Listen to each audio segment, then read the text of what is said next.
ఒకప్పుడు ఎటు చూసినా బంధాలు, అనుబంధాలు, ఆత్మీయతలు, అనురాగాలు వెల్లివిరిసేవి.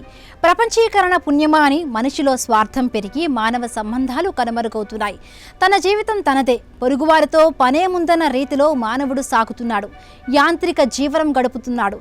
మచ్చుకైనా మానవత్వం కనిపించకపోవడంతో మామూలు మనిషి మాయమైపోతున్నాడనక తప్పదు. ఇంతకీ ఎందుకలా జరుగుతోంది? మానవ సంబంధాలను మంటగలిపి కేవలం తమ స్వార్థం చూసుకుంటున్న మనుషులు సమాజంలో ఎక్కువైపోయారు. గమ్యం తెలియని జీవనోపయనమేంటో తెలియని గందరగోళం నెలకొంది. మానవ సంబంధాలను మంటగలిపి కేవలం తమ స్వార్థం చూసుకుంటున్న మనుషులు సమాజంలో ఎక్కువైపోయారు.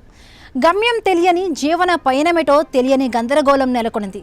సమాజంలో మంట కలుస్తున్న మానవత్వాన్ని మేలుకొల్పాల్సిన అవసరం ఎంతైనా ఉంది. గత ఏడాదిలో ఉమ్మడి చిత్తూరు జిల్లాలో అందరూ ఉండి అనాథల్లా మారి కనీసం అంత్యక్రియలకు నోచుకోని 10 మందికి స్వచ్ఛంద సంస్థల ప్రతినిధులు దహన సంస్కారాలు చేశారంటే సమాజంలో ఎలాంటి మానవీయ సంబంధాలున్నాయనేది అర్థం చేసుకోవచ్చు. ఇలాంటి ఘటనలు చాలానే జరుగుతున్నాయి. పలమనేరు మండలంలోని మొరం పంచాయతీకి చెందిన ఓ ప్రైవేటు ఉద్యోగి తన కుటుంబంతో బెంగళూరులో కాపురం ఉంటున్నారు. అనారోగ్యంతో అతని తల్లి మృతి చెందింది. దీంతో ఆ ఇంటి యజమాని మానవత్వం లేకుండా తన ఇంట్లో శవాన్ని పెట్టకుండా అడ్డుకున్నాడు. దీంతో విధి లేక వారు స్వగ్రామానికి తీసుకువచ్చారు. బయట చనిపోయిన వారు గ్రామంలోకి రాకూడదనే సాంప్రదాయంతో శవాన్ని ఊరి బయటే పెట్టి ఆపై అంత్యక్రియలను నిర్వహించారు. పలమనేరు సమీపంలోని సాయినగర్లో ఓ ఉద్యోగి సొంత ఇంటిని నిర్మించుకొని 10 ఏళ్లుగా కాపురం ఉంటున్నాడు. ఆయన ఇప్పటి వరకు ఇరుగు పొరుగు వారితో మాట్లాడలేదు, ఎవరింటికి వెళ్ళలేదు. ఆ వీధిలో ఎవరికైనా కష్టం వచ్చినా సహాయం చేయలేదు. పొద్దున్న ఆఫీసుకు వెళ్ళటం, పొద్దుపోయాక ఇంటికి రావడం తప్ప అతనికి ఎవరితోనూ సంబంధం లేని జీవితం గడుపుతున్నారు.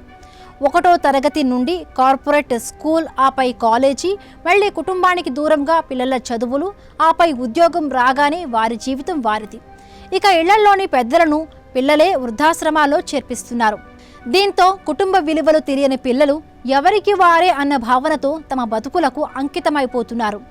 స్మార్ట్ ఫోన్ల పుణ్యమా అని మానవ సంబంధాల పరిస్థితి మరీ ఘోరంగా తయారైంది. గతంలో ఓ గ్రామంలో 100 కుటుంబాలు ఉంటే కనీసం 20 కుటుంబాలన్నా ఉమ్మడి కుటుంబాలు ఉండేవి. ఇప్పుడు ఊరికి 2-3 కుటుంబాలు సైతం కలిసి ఉండడం లేదు. ఇక ఎవరు ఏమైతే నాకేంటి, నా కుటుంబం బాగుంటే చాలనే స్వార్థం ఎక్కువైంది. అటు గతంలో గ్రామంలో ఎవరి ఇంట్లోనైనా శుభ అశుభ కార్యాలు జరిగితే పనులు చేసేందుకు ఇంటికొక మనిషి వెళ్ళేవారు. ఇప్పుడు పెళ్లికి సైతం రావడం లేదు. దీంతో శుభ అశుభ కార్యక్రమాలకు ఈవెంట్ మేనేజర్లే దిక్కుగా మారారు.